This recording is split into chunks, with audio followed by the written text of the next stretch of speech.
நாளைக்கு காலைலாம் இங்கே வந்துடணும் சரியா? வண்டி வந்து முதல் நாள் காலைல அந்த சைடு தான் bridge, road bridge, road wise அந்த சைடு இந்த ரயில்வே பிரிட்ஜ். அதான் நான் பிரிட்ஜ் மேலே நின்று ஷூட் பண்ணுறோம். வீலாகர் ப்ளாக் பண்ணுறோம். ஓகேவா? இங்கே ஒரு வீலாகர் வந்து அவன் உட்காண்டான் படிக்கட்டு. அவ்வளோதான்.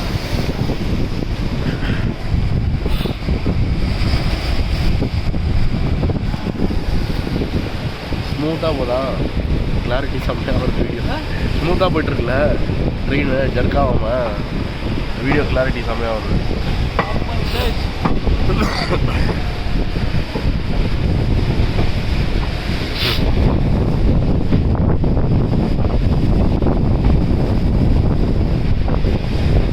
ஐயோ இது கொஞ்சம் ரிஸ்கான அவ்வளோ பேர் கீழே. பயப்படாத பயப்படாத, அப்படியே உள்ள தள்ளி விட்டுறேன். அவ்வளோ பாரு கீழே. மிஸ் பண்ணிட்டடா மிஸ் பண்ணிட்டடா.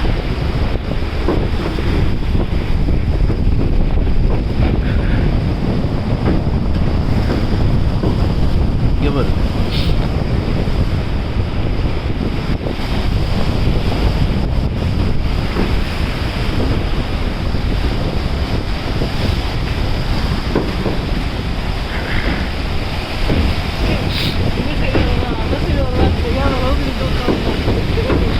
இந்த சைடு தான் ஃபுல் பீச் வியூ இருக்கும் உனக்கு. அந்த சைடு பிரிட்ஜு மறைச்சிடும் பாதி. இல்லை இல்லை, அந்த சைடு அப்படியே தான் இருக்கேன். பிரிட்ஜு ஒன்று போகுமே இங்கே பாருடா, அந்த பிரிட்ஜ்.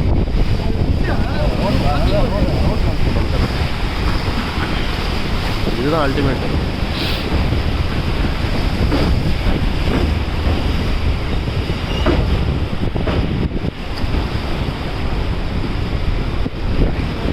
பாறை நிறைய இல்லை பாவி. எவ்வளோ ஆழம் கம்மியாக இருக்குது.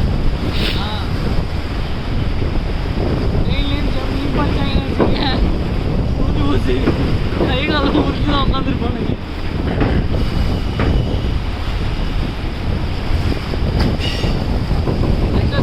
காவேரி இருக்குல்ல, காவேரியில் தண்ணி ஃபுல்லாக வருதுன்னு வச்சுக்கேன். ஒரு ஸ்டேஷன் இருக்கு, அந்த ஸ்டேஷன்லேருந்து எதிர்க்கு போனேன். ட்ரெயின் மேலேருந்து எதிர்க்கு போனீங்க தண்ணிக்குள்ளே. அதுவே ட்ரெயின் ஏறி போகணும் பசங்க. பிரிட்ஜை நம்பி போகுது ட்ரெயின்.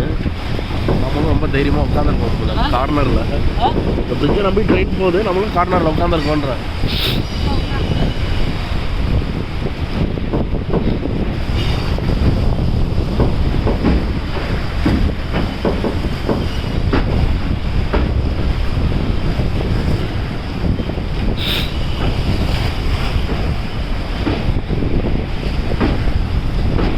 புயல் டைம்லாம் யோசிச்சு பார்க்கவே வேண்டாம் இந்த ஏரியாவை.